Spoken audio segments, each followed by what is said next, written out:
കേന്ദ്ര നയങ്ങൾക്കെതിരെ സംയുക്ത തൊഴിലാളി യൂണിയനുകളുടെ 24 മണിക്കൂർ ദേശീയ പണിമുടക്ക് തുടരുന്നു.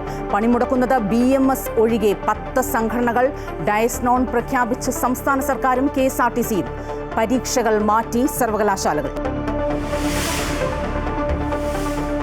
കേരള സർവകലാശാലയിൽ സിൻഡിക്കേറ്റ് ഗവർണർ പോര് കടുക്കുന്നു. പദവിയിൽ തുടരരുത് എന്നാവശ്യപ്പെട്ട് KS അനിൽകുമാറിന് കത്ത് നൽകി. താൽക്കാലിക VC സിസ തോമസ് രജിസ്ട്രാറുടെ ഓഫീസ് ഉപയോഗിക്കരുതെന്നും താക്കീത്. VC മോഹനൻ കുന്നുമ്മൽ ഇന്ന് തിരിച്ചെത്തും. SFIക്കൊപ്പം പ്രതിഷേധം ശക്തമാക്കാൻ DYFI. കോന്നി പാറമട ദുരന്തത്തിൽ വിശദാന്വേഷണത്തിന് ജില്ലാ കളക്ടർ. ഇന്ന് വിവിധ വകുപ്പുകളുടെ യോഗം. മരിച്ചവരുടെ കുടുംബത്തിന് ക്വാറി ഉടമകളിൽ നിന്ന് നഷ്ടപരിഹാരം ഈടാക്കും. പോസ്റ്റ്മോർട്ടത്തിന് ശേഷം മൃതദേഹം ബന്ധുക്കൾക്ക് ഇന്ന് വിട്ടുനൽകും.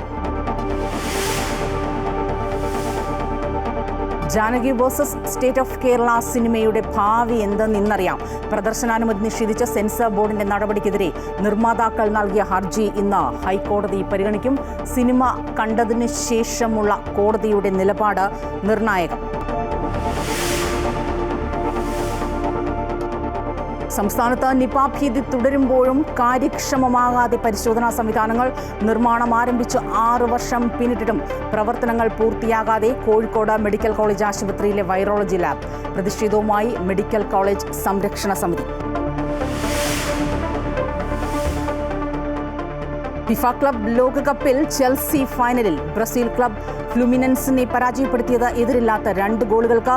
ചെൽസിയുടെ എതിരാളികളെ ഇന്നറിയാം. റയൽ PSG സെമി രാത്രി 12:30 മുതൽ.